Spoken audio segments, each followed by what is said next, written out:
ചില സിനിമകളുണ്ട്, മഴ പെയ്യുമ്പോഴൊക്കെ നമ്മൾ ഓർത്തു പോകും. ഓർമ്മകളെ നനച്ച് നെഞ്ചിലൊരു ചെറിയ തണുപ്പ് നിറച്ച് അവ വീണ്ടും നമ്മളിലേക്ക് പെയ്തിറങ്ങും. അങ്ങനെ ഒരു സിനിമയാണ് പത്മരാജൻ്റെ തൂവാനത്തുമ്പികൾ. ഇതൊരു വരണ്ട സിനിമാ ചർച്ചയല്ല, മറിച്ച് നമ്മളെല്ലാവരും ഒരിക്കലെങ്കിലും അനുഭവിച്ച അല്ലെങ്കിൽ നമ്മളിലേക്ക് ഇപ്പോഴും തിരികെ വരുന്ന ഒരു അനുഭവത്തെക്കുറിച്ചുള്ള ഓർമ്മ പുതുക്കലാണ്. 1987 പുറത്തിറങ്ങിയപ്പോൾ തിയേറ്ററിൽ വലിയ ഓളമൊന്നും ഉണ്ടാക്കാതെ പോയ സിനിമയായിരുന്നു തൂവാനത്തുമ്പികൾ. പക്ഷേ വർഷങ്ങൾക്കിപ്പുറം തലമുറകൾ ആ സിനിമയെ ഏറ്റെടുത്തു. മലയാളത്തിൻ്റെ ഏറ്റവും വലിയ കൾട്ട് ക്ലാസിക്കുകളിൽ ഒന്നായി നെഞ്ചിലേറ്റി. എന്തുകൊണ്ടാണ് അന്ന് പലർക്കും അത്ര മനസ്സിലാക്കാൻ പറ്റാതെ പോയ തൂവാനത്തുമ്പികൾ ഇന്ന് ഇത്രയധികം ആഘോഷിക്കപ്പെടുന്നത്? എങ്ങനെയാണ് ജയകൃഷ്ണനും ക്ലാരയും രാധയും നമ്മുടെ പ്രണയത്തെക്കുറിച്ചുള്ള ചിന്തകളുടെ ഭാഗമായത്? നമുക്ക് തൂവാനത്തുമ്പികളിലേക്ക് ഒന്നുകൂടി ഇറങ്ങിച്ചെല്ലാം. തൂവാനത്തുമ്പികളുടെ ഹൃദയം പലതരം സ്വഭാവങ്ങളുള്ള ജയകൃഷ്ണൻ എന്ന മനുഷ്യനാണ്. പത്മരാജൻ്റെ തന്നെ ഉദകപ്പോള എന്ന നോവലിൽ നിന്നാണ് ജയകൃഷ്ണൻ എന്ന കഥാപാത്രം അദ്ദേഹം ഉണ്ടാക്കിയെടുത്തത്. അതുകൊണ്ട് തന്നെയാവാം ജയകൃഷ്ണനിൽ എപ്പോഴും 2 പേരാണുള്ളത്. ഒന്ന് മണ്ണാറത്തൊടിയിലെ തനി നാട്ടുംപുറത്തുകാരൻ ജയകൃഷ്ണൻ, അതായത് കൃഷിയും തറവാട്ട് കാര്യങ്ങളൊക്കെയായി നോക്കി നടക്കുന്ന എല്ലാവർക്കും വേണ്ടപ്പെട്ട മാന്യൻ. 2 തൃശ്ശൂർ ടൗണിൻ്റെ രാത്രികളിൽ കൂട്ടുകാർക്കൊപ്പം ജീവിതം ആഘോഷിക്കുന്ന കെട്ടുപാടുകളില്ലാതെ പറക്കാൻ ആഗ്രഹിക്കുന്ന മറ്റൊരാൾ. ജയകൃഷ്ണൻ ഒരു ടിപ്പിക്കൽ ഹീറോ അല്ല, ഒറ്റയടിക്ക് ആരാധന തോന്നാൻ വേണ്ടി ഉണ്ടാക്കിയ ഒരു കഥാപാത്രവുമല്ല, മറിച്ച് പതുക്കെ പതുക്കെ മനസ്സിലാക്കേണ്ട ഒരാളാണ്. അവനിൽ നല്ലതും ചീത്തയുമുണ്ട്, സ്നേഹവും ആഗ്രഹവുമുണ്ട്. രാധയോട് ഇഷ്ടം പറയാൻ പോകുമ്പോൾ കാണിക്കുന്ന നാടകീയതയും ക്ലാരയുടെ മുന്നിൽ മനസ്സ് തുറക്കുമ്പോൾ വരുന്ന നിഷ്കളങ്കതയും ഒരേ മനുഷ്യൻ്റെ 2 മുഖങ്ങളാണ്. നാട്ടിൻപുറത്തെ ശാന്തതയും പട്ടണത്തിലെ ലഹരിയും അയാൾ ഒരുപോലെ ഇഷ്ടപ്പെട്ടിരുന്നു. ഈ ഇരട്ട ജീവിതം ഒരു കുറവായിട്ടില്ല, മറിച്ച് മനുഷ്യരുടെ എല്ലാവരുടെ ഉള്ളിലുള്ള ഒരു പിടച്ചിലുകളുടെ നേർക്കാഴ്ചയായിട്ടാണ് പത്മരാജൻ കാണിച്ചു തരുന്നത്. സമൂഹത്തിൻ്റെ ചട്ടക്കൂടുകൾക്കുള്ളിൽ ജീവിക്കുമ്പോഴും അതിൽ നിന്ന് പുറത്തു ചാടാൻ കൊതിക്കുന്ന ഒരു മനസ്സ് ജയകൃഷ്ണനിൽ എപ്പോഴും ഉണ്ട്.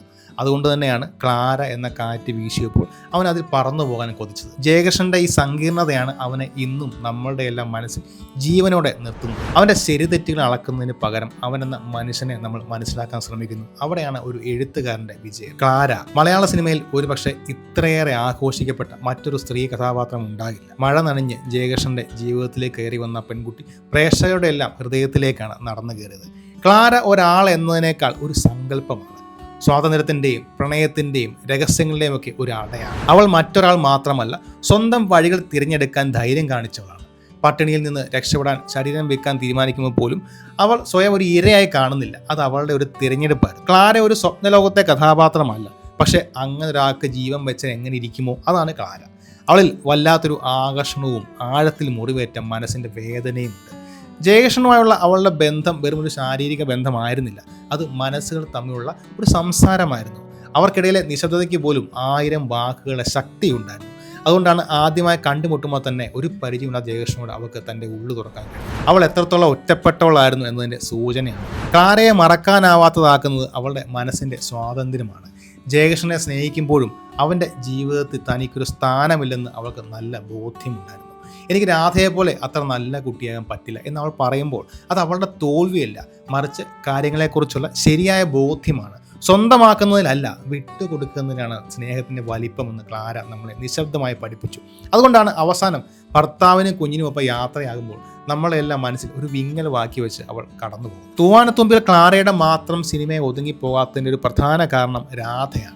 സിനിമയ്ക്ക് കൃത്യമായൊരു ബാലൻസ് കൊടുക്കുന്ന രാധയുടെ കഥാപാത്രമാണ്. അവൾ യാഥാർത്ഥ്യബോധത്തോടെയും പക്വതയോടെയുമുള്ള സ്നേഹത്തിന്റെ മുഖമാണ്. ജയകൃഷ്ണന്റെ എല്ലാ കുഴപ്പവും അറിഞ്ഞുകൊണ്ട് തന്നെ അവനെ സ്നേഹിക്കാൻ തയ്യാറാകുന്നതാണ് രാധ. ജയകൃഷ്ണൻ ആദ്യമായി പ്രണയാഭ്യർത്ഥന നടത്തുമ്പോൾ അവന്റെ തെമ്മാടി എന്ന ഒരു പേര് കാരണം അവൾ അത് നിരസിക്കുന്നുണ്ട്. എന്നാൽ പിന്നീട് ക്ലാരയുമായുള്ള ബന്ധം ജയകൃഷ്ണൻ തന്നെ തുറന്നു പറയുമ്പോൾ ആ സത്യസന്ധതയാണ് അവളവിടെ സ്നേഹിക്കുന്നത്. അവിടെയാണ് രാധ എന്ന കഥാപാത്രത്തിന്റെ ഒരു നിലവാരം നമ്മൾ കാണുന്നത്. താൻ സ്നേഹിക്കുന്ന പുരുഷന്റെ ഭൂതകാലത്തെ അംഗീകരിക്കാനും അവൻ്റെ സത്യസന്ധതയെ ബഹുമാനിക്കാനും അവൾക്ക് കഴിയുന്നു. ക്ലാര ഒരു സ്വപ്നം പോലെയാണെങ്കിൽ രാധ ജീവിതത്തിൻ്റെ യാഥാർത്ഥ്യമാണ്. മണ്ണാർത്തൊടിയിലെ ജീവിതത്തിലേക്ക് ക്ലാരയെ ക്ഷണിക്കാൻ ഒരുപക്ഷെ ജയകൃഷ്ണന് കഴിഞ്ഞെന്ന് വരില്ല, പക്ഷേ ആ ജീവിതത്തിന് ഏറ്റവും ചേർന്നവൾ രാധയാണ്. പത്മരാജൻ ഈ 3 കഥാപാത്രങ്ങളെയും ഒരേപോലെ പ്രാധാന്യം കൊടുത്താണ് കാണിക്കുന്നത്. ഒരാളെ ഉയർത്താനേ മറ്റൊരാളെ താഴ്ത്തുന്നില്ല. ഓരോരുത്തർക്കും അവരുടേതായ ഇടവും വ്യക്തിത്വവും നൽകുന്നു. അതുകൊണ്ടാണ് തൂവാനത്തുമ്പികളിലെ പ്രണയത്തിന് ഇന്നും അസാധാരണമായ പക്വതയും ആഴവും അനുഭവപ്പെടുന്നത്. പത്മരാജൻ സിനിമകളിലെ പ്രണയം ഒച്ച വെച്ച് പറയുന്ന ഒന്നല്ല, അതൊരു മുറിവാണ്, ഒരു ഓർമ്മയാണ്, തിരഞ്ഞെടുപ്പാണ്. തൂവാനത്തുമ്പിൽ അദ്ദേഹം പ്രണയത്തെക്കുറിച്ച് പറയുന്ന ഡയലോഗിലൂടെയല്ല, മറിച്ച് നിശബ്ദതയിലൂടെയും നോട്ടങ്ങളിലൂടെയും പിന്നെ മഴയിലൂടെയുമാണ്. ജയകൃഷ്ണൻ്റെയും ക്ലാരയുടെയും തമ്മിലുള്ള ബന്ധത്തിൻ്റെ തീവ്രത അവർക്കിടയിലെ മൗനത്തിലാണ് പ്രേക്ഷകർ ശരിക്കും അനുഭവിക്കുന്നത്. അവർക്കിടയിലെ ആകർഷണത്തിന് ശബ്ദമുണ്ടായിരുന്നില്ല, അതൊരു കാലാവസ്ഥ പോലെയായിരുന്നു. അതേ കാലം നിലനിൽക്കില്ല എന്ന് ഉറപ്പുള്ള രണ്ടു പേർക്കിടയിൽ പെയ്യുന്ന ഒരു മഴ പോലെ. അന്നത്തെ സിനിമാ സങ്കല്പങ്ങളിൽ നിന്ന് മാറി പ്രണയത്തെ അതിൻ്റെ എല്ലാ കുഴപ്പങ്ങളോടും കൂടി ശരി തെറ്റുകൾ വിധി പറയാതെ അവതരിപ്പിക്കാൻ പത്മരാജന് കഴിഞ്ഞു. സ്ത്രീയുടെ ആഗ്രഹങ്ങളെയും അവളുടെ തീരുമാനങ്ങളെ അദ്ദേഹം ബഹുമാനിച്ചു. പ്രണയത്തെ നല്ലത് ചീത്ത എന്ന് വേർതിരിക്കാതെ അതൊരു സ്വാഭാവികമായ മനുഷ്യവികാരം അവതരിപ്പിച്ചു. മനസ്സ് തൊട്ടുള്ള ഈ സത്യസന്ധതയാണ് തൂവാനത്തുമ്പികളെ കാലം കഴിഞ്ഞും നിലനിർത്തുന്നത്. തൂവാനത്തുമ്പികളിൽ മഴ എന്നാൽ ഒരു വെറും കാലാവസ്ഥയല്ല, അതൊരു പ്രധാന കഥാപാത്രമാണ്, ഓർമ്മയാണ്. ക്ലാരയുടെ ഓരോ വരവും പോകും മഴയുടെ കൂടെ. മഴ ഇവിടെ പ്രണയത്തിൻ്റെയും വേർപാടിൻ്റെയും നഷ്ടബോധത്തിൻ്റെ അടയാളമായി മാറുന്നു. ക്ലാര ആദ്യമായി ജയകൃഷ്ണന്റെ മുന്നിലേക്ക് വരുമ്പോൾ മഴ പെയ്യുന്നു. അവർ ഒരുമിച്ച് മലഞ്ചെരുവ് ചെലവഴിക്കുമ്പോഴും അവസാനം റെയിൽവേ സ്റ്റേഷനിൽ വെച്ച് പിരിയുമ്പോഴും പശ്ചാത്തലത്തിൽ മഴയുണ്ട്. മഴ ക്ലാരയുടെ എപ്പോൾ വേണമെങ്കിലും മാറാവുന്ന സ്വഭാവത്തെയും അവരുടെ പ്രണയത്തിൻ്റെ തീവ്രതയൊക്കെ അടയാളപ്പെടുത്തുന്നു. ഈ സിനിമയെ പഴയ ഓർമ്മകൾ തരുന്ന ഒരു അനുഭവമാക്കി മാറ്റുന്നതിൽ മഴയ്ക്ക് വലിയൊരു പങ്കുണ്ട്. ഒരു മഴ കാണുമ്പോൾ തൂവാനത്തുമ്പികളെ ഓർക്കാത്ത ഒരു മലയാളി പോലും ഉണ്ടാവില്ല. സിനിമയും മഴയും തമ്മിൽ അത്രയേറെ ആഴത്തിലുള്ള ഒരു ബന്ധം ഉണ്ടാക്കാൻ പത്മരാജന്റെ സംവിധാന മികവിന് കഴിഞ്ഞു. ആ മഴ പ്രേക്ഷകരുടെ ഓർമ്മകളിലേക്കാണ് ഇന്നും പെയ്തുകൊണ്ടിരിക്കുന്നത്. തൂവാനത്തുമ്പികളിലൂടെ മനസ്സിലൂടെ ചേർന്ന് നിൽക്കുന്ന മറ്റ് രണ്ട് കാര്യങ്ങളാണ് ജോൺസൺ മാസ്റ്ററുടെ സംഗീതവും തൃശ്ശൂർ എന്ന നഗരവും. ജോൺസൺ മാസ്റ്റർ ഈ സിനിമയ്ക്ക് സംഗീതം നൽകുകയായിരുന്നില്ല, മറിച്ച് ഒരു ഹൃദയ താളം നൽകുകയായിരുന്നു. സിനിമയിലെ ഓരോ വൈകാരിക നിമിഷത്തെയും നമ്മളിലേക്ക് ആഴത്തിൽ എത്തിക്കാൻ അദ്ദേഹത്തിൻ്റെ സംഗീതത്തിന് കഴിഞ്ഞു.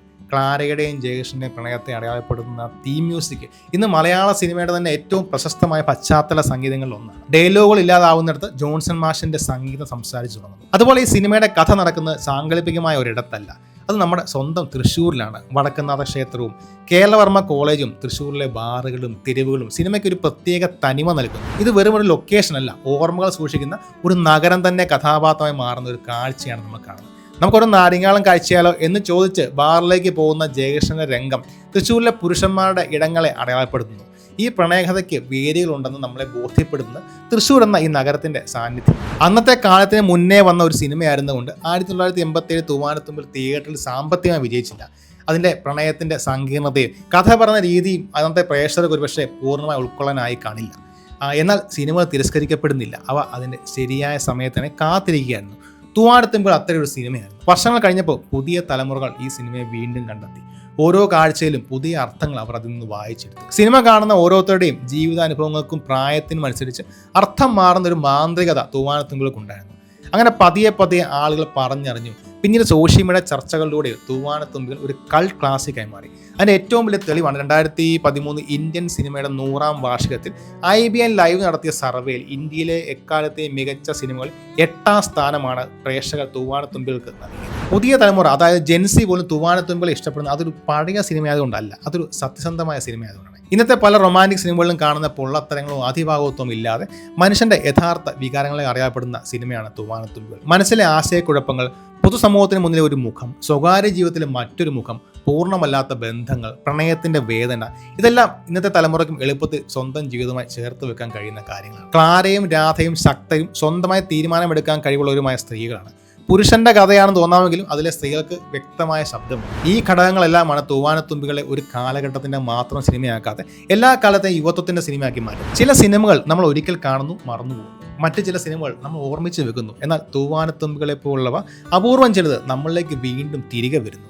ആകാശം മൂടിക്കെട്ടുമ്പോഴെല്ലാം, ഓർമ്മകൾക്ക് നനവേറുമ്പോഴെല്ലാം, ഒരിക്കലും പൂർണ്ണമായി മറക്കാൻ കഴിയാത്തൊരു പ്രണയത്തെ ഓർക്കുമ്പോഴെല്ലാം ജയകൃഷ്ണനും ക്ലാരയും നമ്മോടൊപ്പം ചേരുന്നു. തൂവാനത്തുമ്പിൽ പ്രണയത്തെ ഒരു സംഭവമായിട്ടല്ല, ഒരു കാലാവസ്ഥയായി, ഓർമ്മയായി, നിശബ്ദതയായി, ഒരു മനുഷ്യനായി ജീവിക്കുന്നതിൻ്റെ വേദനയായിട്ടാണ് കാണുന്നത്. അതുകൊണ്ടാണ് എത്ര മഴ തോന്നിയിട്ടും തൂവാനത്തുമ്പികൾ മാത്രം നമ്മുടെ ഓർമ്മകളിൽ തോരാതെ പെയ്തുകൊണ്ടിരിക്കുന്നത്. തൂവാനത്തുമ്പികളെക്കുറിച്ചുള്ള നിങ്ങളുടെ ഓർമ്മകളും ചിന്തകളും എന്തൊക്കെയാണ്? ജയകൃഷ്ണൻ, ക്ലാര, രാധ, ഈ കഥാപാത്രങ്ങളിൽ നിങ്ങളെ ഏറ്റവും കൂടുതൽ സ്വാധീനിച്ചത് ആരാണ്? നിങ്ങളുടെ അഭിപ്രായങ്ങൾ താഴെ കമൻറ്റ് ചെയ്യാൻ മറക്കരുത്. ഇത്തരം കൂടുതൽ സിനിമ വിശകലനങ്ങൾക്കായി ഈ ചാനൽ സബ്സ്ക്രൈബ് ചെയ്യുക. വീണ്ടും കാണാം. Thank you.